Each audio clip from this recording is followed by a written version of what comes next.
0.1.3 bandwidth. আগের ভিডিওতে আমি পড়ছিলাম যে কিভাবে সোর্স থেকে ডেস্টিনেশনে কোনো তথ্য বা ডেটা ট্রান্সফার হয়। Information source, input transducer, transmitter, medium receiver, output transducer, information destination, এগুলো কাজ কি। আজকে আমি পড়বো ব্যান্ডউইথ সম্পর্কে। As a resident of present world, most of us have a little bit of idea about internet speeds. তার মানে কি যে বর্তমান internet resident of present world মানে বর্তমান ইন্টারনেট আর কম্পিউটারের যুগে বসবাস করতে যে আমাদের কিছু না কিছু ব্যান্ডউইথ এবং ইন্টারনেট স্পিড সম্পর্কে ধারণা রয়েছে। This speed of internet depends on the signal's bandwidth. তাহলে কি ইন্টারনেটের স্পিড ডিপেন্ড করে সিগন্যালের ব্যান্ডউইথের উপর।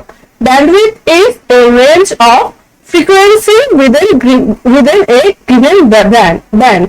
মানে একটা গিভেন ব্যান্ডের মধ্যে ফ্রিকোয়েন্সি যে রেঞ্জটা সেটাকে বলা হচ্ছে কি ব্যান্ডউইথ। তাহলে ব্যান্ডউইথ কি আমি পড়লাম আর কি। In particular that used for transmitting a signal essentially tell it denotes the rate of data transfer. এটা কি ডেটা ট্রান্সফার কতটুকু হবে সেটাকে পিনপয়েন্ট করে বা ডিনোট করে। Bandwidth is usually calculated in the bit per second. এটা খুবই একটা ইম্পর্টেন্ট জায়গা। এখানে কি লেখা আছে যে বিট পার সেকেন্ড। বিটটা হচ্ছে ছোট হাতের, হ্যাঁ, বিট পার সেকেন্ড, বিপিএস। এখানে বড় হাতের হলে কিন্তু এটা বাইট হয়ে যাবে।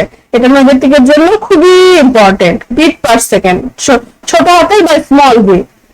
But as the internet, the communication medium improved, now the bandwidth is calculated in kbps মানে kilobit per second. Kilobit per second. 1000 bit per second is 1 kilobit per second. R MB per second, mega, M হচ্ছে M stands for mega, সেটা হচ্ছে 1 million, 6টা শূন্য, একের পরে 6টা শূন্য।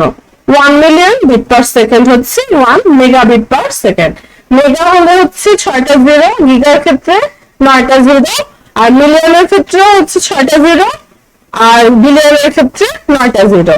আবার ট্রিলিয়নের ক্ষেত্রে হচ্ছে 12টা জিরো, আর এদিকে টেরাবিটস এর ক্ষেত্রে হচ্ছে 12টা জিরো। এই জিনিসটা মনে রাখলে এই অংশটা মুখস্থ করতে হবে না, বুঝেই পড়তে পারবো বা এমসিকিউ আনসার করতে পারবো ইনশাআল্লাহ।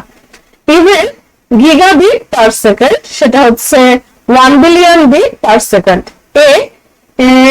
Byte consist of 8 bit. এই যে কিছুক্ষণ আগে আমি বাইটের কথা বলেছিলাম, বাইটের বি কি বড় হাতে।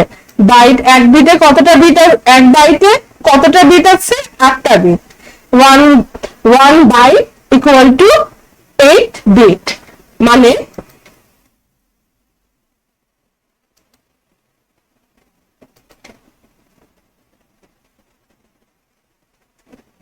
1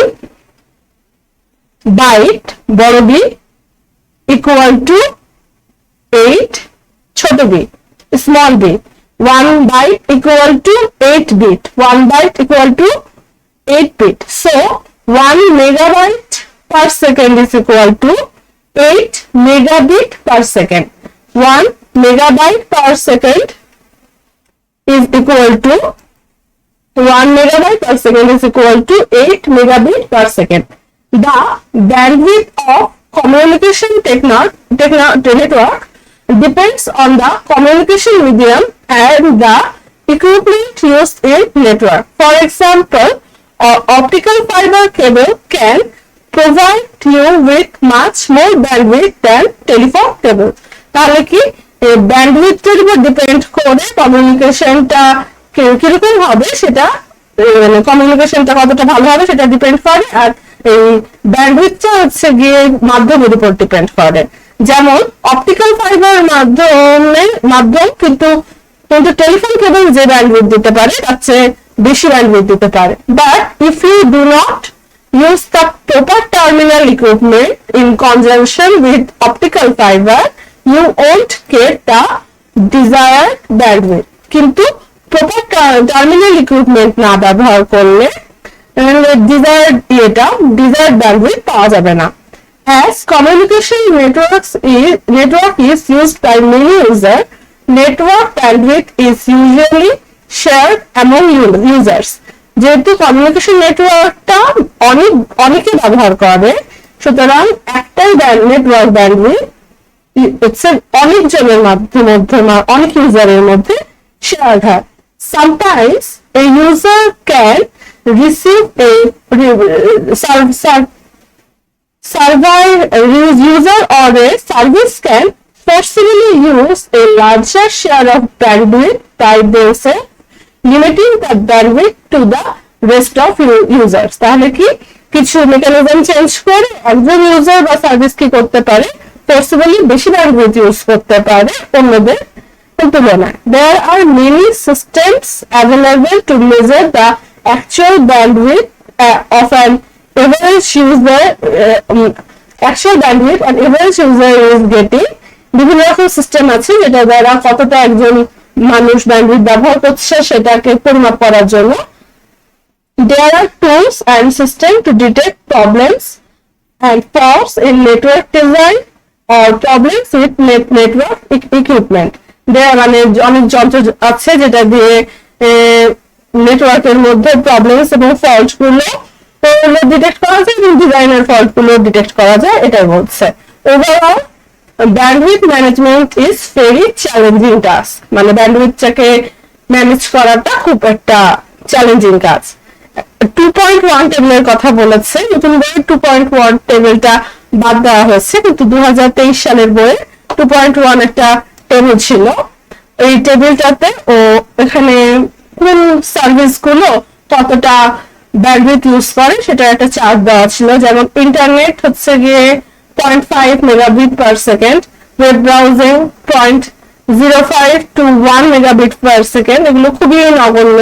তারপর streaming HD movies 4 megabit per second, HD video conferencing 4 megabit per second. আশা করি যেহেতু বই থেকে এক্সক্লুড করা হয়েছে এগুলো নিয়ে কোনো নৈর্ব্যক্তিক আসবে না, কিন্তু যদি ইচ্ছা হয় দেখে রাখা যেতে পারে আর কি, পড়া যেতে পারে। আমি পড়লাম আর কি, ইচ্ছা করলে পড়তে পারো, ইচ্ছা করলে ওই টেবিলটা নাও পড়তে পারো।